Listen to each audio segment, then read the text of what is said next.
The armies of 1812 moved across trackless terrain with the precision of modern GPS trackers, and their reports read as if their headquarters were operating out of a shared telegram chat. In a world where a messenger rode for a week, such documentary sterility is impossible. We are forced to believe in a history that was physically unachievable under the stated conditions. The school curriculum is not a chronicle. It is an edit list, spliced together decades later. The true picture of events was poured over with the concrete of dates and surnames to hide the main thing. The overlapping of different time layers and the interference of forces that had nothing to do with diplomacy. We are used to thinking that progress moves in a straight line, but 1812 proves the opposite. This was a point where worlds intersected, where official science collided with uncomfortable traces of non-human presence and high-level engineering. Instead of an honest analysis of anomalies, historians chose to stitch together a patchwork quilt of myths about heroism, masking a global glitch in the matrix of the past. We are dealing with the result of a total memory wipe, where every paragraph is a fence hiding the ruins of another civilization. The evidence for this forgery isn't hidden in secret archives. It stands in city squares in the form of granite monoliths weighing hundreds of tons. Let's examine the first object, the Moscow Monument, which physically could not have been manufactured in 1818. The teleported monument. In 1818, the monument to Minin and Podjarsky was installed in Moscow. Officially, it's a symbol of Russian valor. In reality, it's an object teleported from another reality. The folds of the garments, the anatomy, and the poses of the heroes have nothing in common with Russia at that time. This is an aesthetic diversion passed off as patriotism. The sculptor Ivan Martos supposedly hand-carved these forms, working with granite as if he had a laser cutter in his workshop. Look closely at the pedestal. The monolith is finished with precision to a fraction of a millimeter. In a country where the primary tool was an axe, precision stone-cutting technologies suddenly emerged. Martos cranked out these antique masterpieces by the dozen, and they all look alien in a northern climate. These objects were not created from scratch. They were excavated from the ruins of a previous era. Old signs were struck off, and the required names were applied. This is not art, it is the crude legalization of someone else's heritage. Sculptures are just the tip of the iceberg. To understand the scale of the fraud, one must look at what the soldiers wore on their chests. There, instead of Russian symbols, are encrypted signs that today would be called occult. The eye in the pyramid. Look at the medals issued immediately after the victory over Napoleon. There are no bearded militiamen in peasant coats on them. Instead, you see fit warriors in flawless Roman armor. We are told this is a fashion for classicism, but in reality it is a photographic record of what the invading army actually looked like. The entire award system of 1812 is saturated with occult symbolism. Instead of orthodox crosses, the all-seeing eye in a radiant pyramid dominates the medals, a sign with no relation to traditional Russian culture of that period. Why do the symbols of enlightened Freemasons grace the awards for a people's war? The answer is simple. These are markers of belonging to a single global project. The soldiers of both armies wore the signs of the same order. This was not a war of nations, but a clearing of territory by hired legions whose entire aesthetic was borrowed from the ancient world. Traditional Russian forms and clothing were erased from official memory along with those who wore them. The great inventory of Kazan symbolism in metal is the client's signature. But why did this client, in the middle of a war with France, suddenly need to remember events from 200 years prior in Kazan? That's where the key to the geography of the conquest lies. While the army is allegedly pursuing Napoleon in Europe, a pompous temple monument is suddenly founded in Kazan to honor the city's capture by Ivan the Terrible in 1552.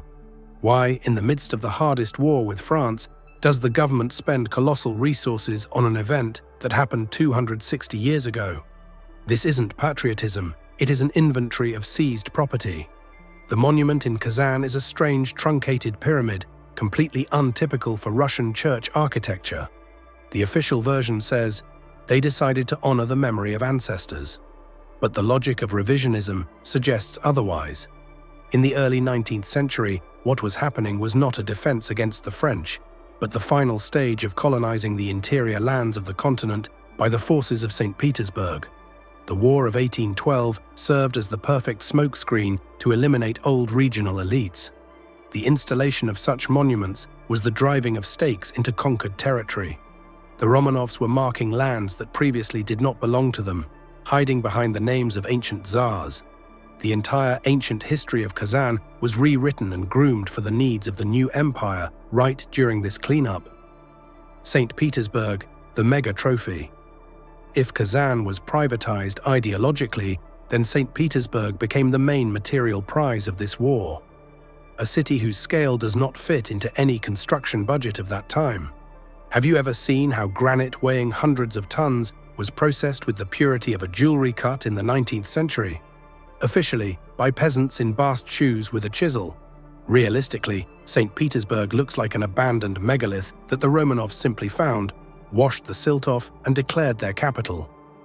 The embankments of the Neva, St. Isaac's Cathedral, and the Alexander Column are a technological challenge to which humanity in 1812 had no answer. The weight of the blocks and the precision of their fit exclude manual labor. There is not a single detailed blueprint of the construction process in the archives, only pretty pictures of assembly for gullible descendants. St. Petersburg was not built from scratch on marshes. It was a discovered antique metropolis that survived a global cataclysm. The Romanovs captured ready-made stone sets, struck off the old coats of arms, and applied their own symbolism. The city was not an achievement of architecture, but the largest material trophy in history, which had to be legalized in the eyes of the world at any cost. If Peter the Great's city was a ready-made base for the invaders, then the War of 1812 takes on a sinister meaning. It was not Napoleon's march on Russia, but a joint punitive operation of two emperors against those who had taken refuge deep within the continent. Napoleon and Alexander I were not enemies, but business partners. A shocking detail, the armies of these adversaries differed only in the color of their uniforms, and officers moved freely from one headquarters to another. This was not a patriotic war, but a coordinated hostile takeover of territories that historians shyly refer to as empty. The real opponent of St. Petersburg and Paris was Muscovy, or Tartaria, a giant state formation with Vedic roots and a line of authority stretching back to the Rurikids. The Romanovs were a Western landing party whose expansion moved from the Baltic deep into the continent. This is exactly why Alexander I's orders were written in French, and why there were almost no Russian surnames in the high command. Napoleon did not go to conquer Russia. He went to help Alexander eliminate the old elite and destroy the remnants of an ancient culture. The burning of Moscow was not a tactical move, but a cleansing of the wrong city that did not fit into the New World Order. It was a war to redistribute an inheritance, where the blood of soldiers was spilled for a final change of the civilizational code. Think these were just local skirmishes? In the very same month, on the other side of the planet, an absolutely identical scenario was launched. The global format of this purge left no one a chance. The Global Reset Protocol, June 1812. While Napoleon crosses the Niemen on the other side of the planet, the United States suddenly declares war on Great Britain. Two of the largest conflicts of that time erupt simultaneously, as if on command. A coincidence? No, it is the launch of a single protocol for reformatting the globe. While the remnants of Vedic Tartary perished under cannons in snow-covered Russia, a mass seizure of territory and a purging of indigenous populations were taking place in North America under the same noisy pretext. The scenarios are sickeningly identical: the destruction of old cultures, the erasing of borders, and the introduction of a new administration. This was a global blitzkrieg to eliminate witnesses of the former world. Official history calls these events insignificant skirmishes. But it was then that the foundation of the modern management system was laid. Those who did not fit into the new blueprint vanished forever. On both continents, they worked from the same manual.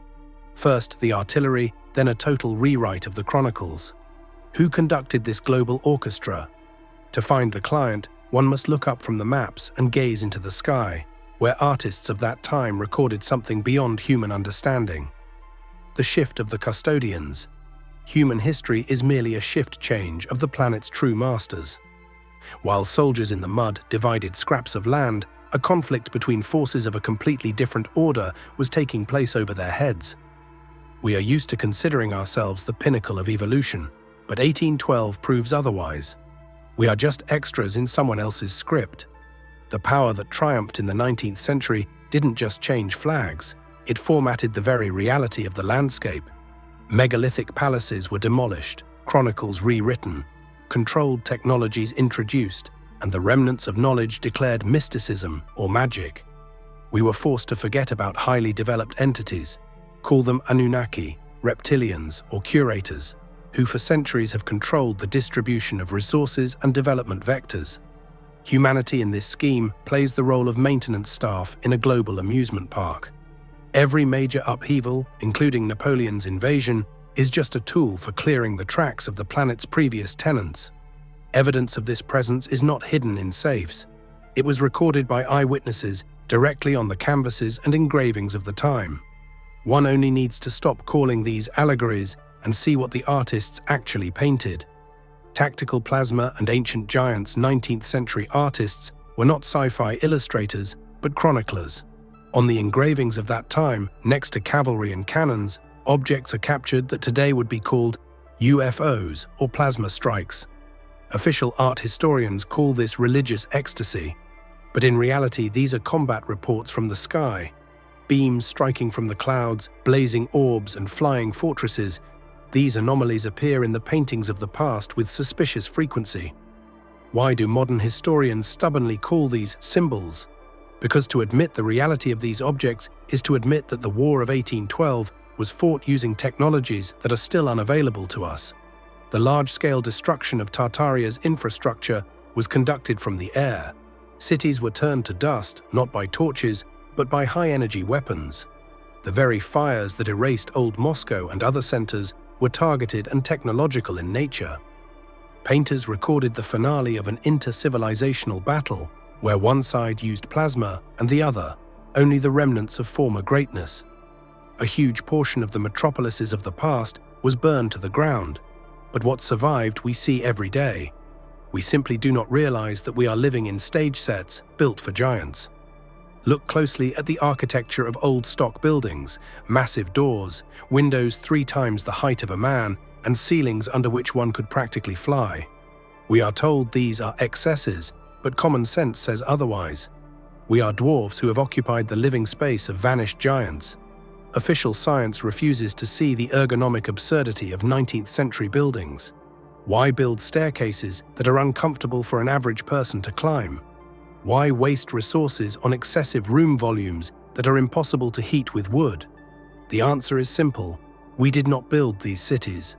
We are the descendants of survivors of a global catastrophe who found ready-made stone frames and adapted them to our height. The plaster on the facades of St. Petersburg or Moscow hides masonry of a completely different level of complexity. We settled in someone else's ruins, pasted our own wallpaper, and declared ourselves great architects, even though we still cannot replicate the precision of the granite block fitting in those very antique foundations. How do you make millions of people believe they built this world themselves? You had to create the perfect machine of oblivion, which began working the moment the dust settled on the battlefields. How do you force an entire population to forget its true past in just one generation? The answer is through terror and paperwork. Immediately after 1812, censorship tightened across the empire, internal troops were established, and the Ministry of Police was introduced. This was not a defense against an external enemy, but an operation for enforced oblivion. The Ministry of Police, created by the Romanovs at the height of the war, became the primary printing press for a new reality. Ancient books were confiscated and burned. The keepers of memory, the old boyars and guardians of Vedic traditions, were physically purged. In their place, vetted historians were installed to write convenient myths about Borodino. We were fed a false chronology where the high technologies of the past were dismissed as fairy tales, and discovered artifacts were labeled as accidental finds. It was an unprecedented re-flashing of consciousness. The survivors of a global slaughter were convinced that they had always been barefoot peasants, rather than the heirs to a great civilization. Now you see that 1812 is not a date of triumph, but a headstone on the grave of our authentic world. But even on this headstone, cracks remain through which the light breaks. The architecture of the great lie. When you walk the streets of your city, forget everything you were told in school. Simply look down at the massive granite foundations reaching deep into the earth and look up at the windows, built for someone else. The truth is not hidden in archives. It is displayed in the open, yet obscured by the veil of habit. History is not a collection of dusty volumes. It is a tool for controlling the future. If you do not know your real past, you are the perfect material for any manipulation. 1812 was the final chord in a grand play to seize our planet. We were convinced of a victory so that we wouldn't notice a total defeat and the loss of our civilizational code. But the seams of this fake wall are beginning to crack. Every uncomfortable detail, every discovered megalith, and every anomaly on an old engraving is a brick knocked out of the edifice of lies. We live in an era of great disclosure, where the silence of official science becomes louder than any scream. Our task is to stop being extras and start asking questions for which the system has no answers. This investigation is only the first step into the abyss of true chronicles. Support the channel with your attention, for we have only just begun to pry open this granite sarcophagus. And right now, look at the screen.